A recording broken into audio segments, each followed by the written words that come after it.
हप्ता आता लवकरच जमा होणार आहे। महिला बालविकास मंत्री आदिती तटकरे यांनी ही माहिती दिली आहे। लाडक्या बहिणीसाठी आनंदाची बोला। अध्यक्ष महोदय, माझं नाव कशासाठी घेतलं मला माहित नाही। सन्माननीय सदस्य जे बोलत होते ती वस्तुस्थिती आहे। अनेक महिलांना वाटतं की त्यांना फसवलं गेलेलं आहे, कमी पैसे मिळतात बँकेच्या खात्यांमध्ये, त्यांची नावं कापली जातात। मी तर त्यांचं अभिनंदन करत होतो की वस्तुस्थिती त्यांनी हाऊस समोर आणलेली आहे। तर एवढं चिडण्याची काय गरज होती? आम्ही सगळे तर त्यांचे अभिनंदन करत होतो की महिलांची फसवणूक ही लाडकी बहीण योजनेत कशी होत आहे, ठीक हे त्यांनी लोकांसमोर आणलं। ठीक आहे, चला लक्षवेधी। अतिशय क्रांतिकारी योजना, लाखो बहिणींना त्याचा फायदा मिळाला आणि एक आमदार या नात्यानं मी माझ्या घाटकोरमध्ये जवळपास प्रत्येक घरामध्ये फॉर्म भरून घेतले। अध्यक्ष महोदय ऐका अध्यक्ष महोदय, नाही तुम्ही पॉइंट ऑफ इन्फॉर्मेशन देताय का? हो पॉइंट ऑफ इन्फॉर्मेशन। तर माझ्या मतदारसंघात भरून घेतले। आजही काही महिला माझ्या घरी आल्या, अध्यक्ष महोदय, आजही महिला काही घरी आल्या आणि त्यांचं म्हणणं एवढं आहे की सुरुवातीला 2 महिन्याचे त्यांना पैसे आले, काही महिलांना एका महिन्याचे पैसे आले आणि नंतर ते पैसे यायचे बंद झाले। आपण चेक केलं, त्यांचं आधार कार्ड बँकेला लिंक आहे का आहे, पण काही माहितीच मिळत नाहीये। असं सगळ्यांच्या बाबतीत नाही आहे, काही महिलांच्या बाबतीत आहे। तर माझी शासनाला विनंती आहे की महाराष्ट्रातल्या सगळ्या महिलांना, लाडक्या बहिणींना हे कळावं की ज्यांच्या अकाउंटमध्ये पैसे येत नाहीयेत तर कुठली तरी अशी वेबसाईट असावी की ज्याच्यावर नाव टाकलं तर तिला पैसे येणार आहेत, न येणार आहेत, न येत आहेत तर काय कारण आहे, तिला तिचं कारण कळलं पाहिजे। कारण ती लाडकी बहीण आजही आशेवर आहे की मला 2 महिन्याचे पैसे मिळाले, पुढचे पैसे मला मिळणार की नाही मिळणार। सरकारला निर्देश द्यावेत की सरकारनं अशा स्वरूपाची वेबसाईट सुरू करावी आणि विरोधी पक्षाला बोलण्याचा काय अधिकार नाही। तुम्ही त्या लाडक्या बहिणीला खडकू दिला नाहीत, आम्ही दिलेत पैसे आम्ही, आणि ज्या बहिणींना मिळत नाहीत त्या बहिणींना सुद्धा आम्ही देऊ। आणि सन्माननीय आदित्य ठाकरे साहेब, तुम्हाला तर जराही नाही, तुम्हाला तर जराही नाही, महापालिका लुटून खाल्लीत तुम्ही। त्या संदर्भातला अध्यक्ष महोदय उत्तर देऊ दे। जर लक्ष वेधून घेतलेलं आहे तर त्या संदर्भातलं उत्तर देऊ दे। उत्तरच ऐकून घ्यायचं नसेल तर लक्ष वेधी मांडण्यात काय कारवाई करायला पाहिजे। आणि कलेक्टर सीओ एक आमदार तक्रार केली नंतर 2 महिनेपर्यंत त्याच्यावर लक्ष देत नाही असेल तर असं कलेक्टर आणि सीओ वर सुद्धा कारवाई करण्यात यावे अशी माझी स्पेसिफिक मागणी आहे। अध्यक्ष महोदय, सन्मान्य सदस्य महोदयांनी जी या ठिकाणी शासनाचं आणि विभागाचं लक्ष वेधून घेण्याच्या दृष्टिकोनातून ही लक्षवेधी मांडलेली आहे। संबंधित जी मदतनीस आहे मयत शांता जयंतीलाल तडवी यांची 1 सप्टेंबर 1996 रोजी 50 रुपये मानधनावर नियुक्ती ही तत्कालीन प्रशासनाच्या किंवा मुख्य कार्यकारी अधिकाऱ्यांच्या माध्यमातून देण्यात आलेली होती। तदनंतर नियमित अंगणवाडी केंद्रामध्ये 2006 मध्ये अंगणवाडी मदतनीस म्हणून 740 मानधन नियुक्ती ही करण्यात आलेली होती। संबंधित जी मयत अंगणवाडी मदतनीस आहे यांच्या जाऊबाई श्रीमती सुमित्रा रोहिदास तडवी या बनावट कागदपत्रे तयार करून त्यांच्या जागी कामकाज करत होत्या। खरं तर अंगणवाडीची इमारत नसताना अंगणवाडी ही शांती जयंतीलाल तडवी यांच्याच घरात ती अंगणवाडी भरत होती आणि त्यांचीच जाऊबाई ही त्यांच्या नावाने खोटी कागदपत्र त्या ठिकाणी तयार करून तिथं कामकाज करत होत्या। आधार कार्ड, इतर जी काही शासकीय कागदपत्र असतात त्याच्यामध्ये सुद्धा सुमित्रा रोहिदास तडवी या ज्या आहेत त्यांनी बनावट कागदपत्रे करून पोषण आहार वाटप असेल आणि इतर ज्या अंगणवाडीच्या बाबी आहेत ह्या त्यांच्या माध्यमातून ते काम होत होतं।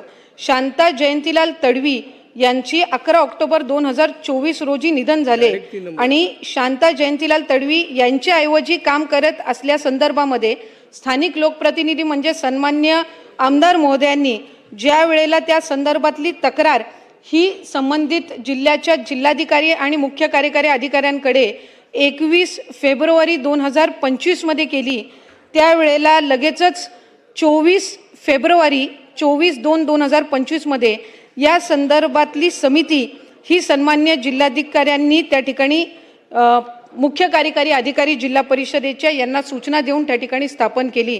तदनंतर या समितीचा अहवाल हा कागदपत्रांची तपासणी करून ही साधारणपणे 24/3/2025 मध्ये त्या ठिकाणी प्राप्त झाला आणि 20 मे रोजी या संदर्भातला FIR सुद्धा त्या ठिकाणी दाखल केलेला आहे।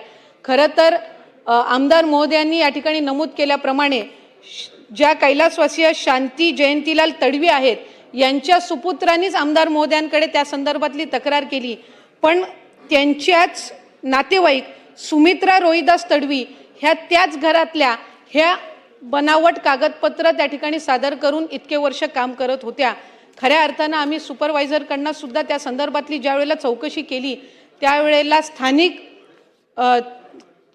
गावातले लोकप्रतिनिधी किंवा तिथल्या अंगणवाडी सेविका किंवा इतर गाव या संबंधित घरातल्या नातेवाईकांनी सुद्धा कधीही 20-25 वर्षामध्ये त्या संदर्भातला उल्लेख केला नाही. पण ज्या वेळेला दुर्दैवी निधन शांती तडवी यांचं झालं त्यावेळेला त्या संदर्भातली तक्रार ही त्यांच्या कुटुंबातल्या व्यक्तींनी आमदार महोदयांकडे केली आणि त्या संदर्भातली माहिती त्यांनी आत्ता या ठिकाणी सभागृहामध्ये दिलेली आहे. पण तरीसुद्धा सन्मान्य आमदार महोदयांनी निवेदनाद्वारे जी काही तक्रार त्या ठिकाणी केली होती त्यानुसार 20 मे रोजी FIR त्या ठिकाणी दाखल केलेला आहे आणि या संबंधामध्ये कडक कारवाई ही त्या ठिकाणी निश्चितपणाने अध्यक्ष महोदय केली जाईल. सन्माननीय सुरेश धस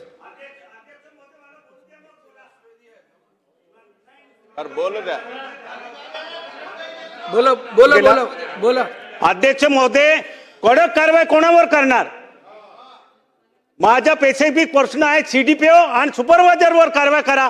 त्याने कसं काय मेल्यानंतर पगार दिली? त्यांच्यावर कारवाई करून त्यांना सस्पेंड करून फौजदारी गुन्हा दाखल करा. एक आमदार तक्रार करतो ना तर 2 महिने कसं काय लागता हो? अध्यक्ष महोदय, त्यांना सस्पेंड करून त्यांच्यावर फौजदारी गुन्हा दाखल करण्यात यावे सुपरवायझरवर. CDPOवर मी आपल्या अनुमतीने पुन्हा एकदा सन्मान्य सदस्य महोदयांना या ठिकाणी माहिती देऊ इच्छिते की 21 फेब्रुवारी 2025 मध्ये या संदर्भातलं पत्र त्यांनी जिल्हाधिकारी महोदयांना त्या ठिकाणी दिलं आणि 24 फेब्रुवारी म्हणजे 2-3 दिवसाच्या आतच त्या संदर्भातली समिती ही त्या ठिकाणी सादर केली. प्रकरण हे 1996चं आहे, ज्या वेळेला अंगणवाडी ही त्या संबंधित कुटुंबाच्या घरामध्येच भरत होती आणि जी संबंधित व्यक्ती आहे ज्या संदर्भातली तक्रार आहे शांती तडवी ह्या आता मयत झालेल्या आहेत, त्यांच्या नावाने त्यांची जाऊबाई सुमित्रा तडवी एकाच घरात राहत असणारी त्या ठिकाणी काम करत होत्या. चुकीचे कागदपत्र त्या ठिकाणी देऊन आणि 25-30 वर्षानंतर ही बाब निधन झाल्यानंतर सन्मान्य लोकप्रतिनिधी आमदार महोदयांच्या निदर्शनास त्यांच्या सुपुत्रांनी म्हणजे शांतीदेवी तडवी यांच्या सुपुत्रांनी त्या ठिकाणी निदर्शनास आणलेली आहे. आम्ही सुपरवायझरची सुद्धा चौकशी ही त्या संदर्भामध्ये केलेली आहे. सुपरवायझरनी त्यांच्या जो काही त्यांचा जबाब घेण्यात आला त्याच्यामध्ये अशा संदर्भातली कुठलीही बाब ही गावामध्ये त्यांच्या निदर्शनास आलेली नव्हती अशा पद्धतीचा त्यांनी त्याच्यामध्ये खुलासा दिलेला आहे. पण तरीही आमदार महोदयांनी त्या ठिकाणी सूचित केल्याप्रमाणे त्यामध्ये सूचित केल्याप्रमाणे CDPO असतील, सुपरवायझर असतील, तिथल्या कार्यरत असणाऱ्या अंगणवाडी सेविका असतील यांच्या संदर्भातली योग्य ती कारवाई ही त्या ठिकाणी केली जाईल. आणि मी मगाशीच माहिती दिल्याप्रमाणे 20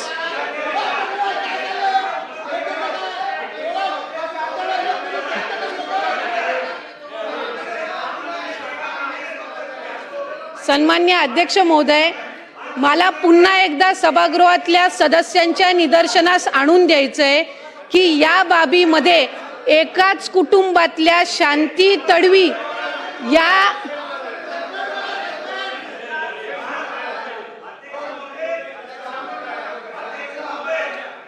उत्तर देतात ना अध्यक्ष महोदय, मला आपल्या माध्यमातून सन्मान्य सदस्य महोदयांच्या निदर्शनास आणायचंय की आम्ही 20 मे रोजी